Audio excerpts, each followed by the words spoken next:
Once upon a midnight dreary, while I pondered, weak and weary, over many a quaint and curious volume of forgotten lore, while I nodded, nearly napping, suddenly there came a tapping, as of someone gently rapping at my chamber door. "'Tis some visitor," I muttered, tapping at my chamber door. "Only this, and nothing more." Ah, distinctly I remember, it was in the bleak December, and each separate dying ember wrought its ghost upon the floor. Eagerly I wished the morrow. Vainly I had sought to borrow from the book's surcease of sorrow, sorrow for the lost Lenore, for the rare and radiant maiden whom the angels named Lenore, nameless here forevermore. And the silken, sad, uncertain rustling of each purple curtain thrilled me, filled me with fantastic terrors never felt before, so that now, to still the beating of my heart, I stood repeating, "'Tis some visitor entreating entrance at my chamber door, some late visitor entreating entrance at my chamber door. This it is, and nothing more." Presently my soul grew stronger, hesitating then no longer. "Sir," said I, "or madam, truly your forgiveness I implore, but the fact is, I was napping, and so gently you came rapping, and so faintly you came tapping at my chamber door, that I scarce was sure I heard you. Here I opened wide the door. Darkness there, and nothing more." Deep into that darkness peering, long I stood there, wondering, fearing, doubting, dreaming dreams no mortal ever dared to dream before. But the silence was unbroken, and the darkness gave no token, and the only word there spoken was the whispered word, "Lenore." This I whispered, and an echo murmured back the word, "Lenore." Merely this, and nothing more. Back into the chamber turning, all my soul within me burning, soon I heard again a tapping, somewhat louder than before. "Surely," said I, "surely that is something at my window lattice. Let me see, then, where thereat it is, and this mystery explore. Let my heart be still a moment, and this mystery explore. 'Tis the wind, and nothing more." Open here I flung the shutter, when with many a flirt and flutter, in there stepped a stately raven of the saintly days of yore.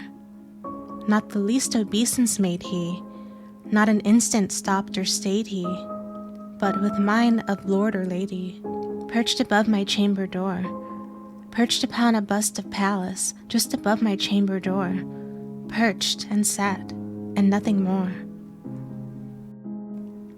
Then this ebony bird beguiling my sad fancy into smiling, by the grave and stern decorum of the countenance it wore, "Though thy crest be shorn and shaven, thou," I said, "art sure no craven, ghastly, grim and ancient raven, wandering from the nightly shore. Tell me what thy lordly name is on the night's Plutonian shore." Quoth the raven, "Nevermore." Much I marveled this ungainly fowl to hear discourse so plainly, though its answer little meaning, little relevancy bore. For we cannot help agreeing that no living human being ever yet was so blessed as seeing bird above his chamber door, bird or beast upon the sculptured bust above his chamber door, with such a name as Nevermore. But the raven, sitting lonely on the placid bust, spoke only that one word, as if his soul in that one word did he outpour. Nothing farther than he uttered, not a feather than he fluttered, till I scarcely more than muttered, "Other friends have flown before. On the morrow he will leave me, as my hopes have flown before." Then the bird said, "Nevermore."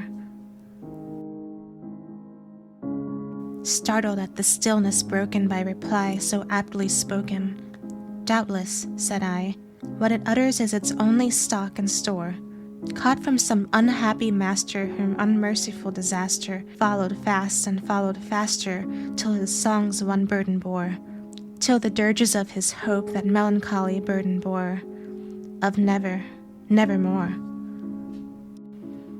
But the raven still beguiling all my sad soul into smiling, straight I wheeled a cushioned seat in front of bird and bust and door. Then upon the velvet sinking, I betook myself to linking fancy unto fancy, thinking what this ominous bird of yore, what this grim, ungainly, ghastly, gaunt and ominous bird of yore meant in croaking nevermore.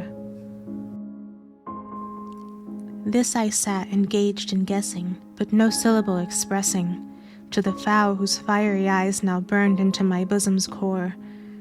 This and more I sat divining, with my head at ease reclining, on the cushion's velvet lining that the lamplight gloated o'er, but whose velvet violet lining with the lamplight gloating o'er, sheaths shall press, ah, nevermore. Then, methought, the air grew denser, perfumed from an unseen censer, swung by angels whose faint footfalls tinkled on the tufted floor. Wretch, I cried, thy God hath lent thee, by these angels he hath sent thee, respite, respite and nepenthe from thy memories of Lenore. Quaff, oh quaff this kind nepenthe and forget this lost Lenore. Quoth the raven, nevermore. Prophet, said I, thing of evil, prophet still, if bird or devil, whether tempter sent or whether tempest tossed thee here shore, desolate yet all undaunted on this desert island enchanted, on this home by horror haunted, tell me truly, I implore, is there balm in Gilead? Tell me, I implore. Quoth the raven, nevermore. Prophet, said I, thing of evil, prophet still, if bird or devil, by that heaven that bends above us, by that God we both adore, tell this soul with sorrow laden, if within the distant Aidenn it shall clasp a sainted maiden whom the angels name Lenore, clasp a rare and radiant maiden whom the angels name Lenore. Quoth the raven, nevermore. Be that word our sign of parting, bird or fiend, I shrieked, upstarting. Get thee back into the tempest and the night's Plutonian shore. Leave no black plume as a token of that lie thy soul hath spoken. Leave my loneliness unbroken. Quit the bust above my door. Take thy beak from out my heart, and take thy form from off my door. Quoth the raven, nevermore. And the raven, never flitting, still is sitting,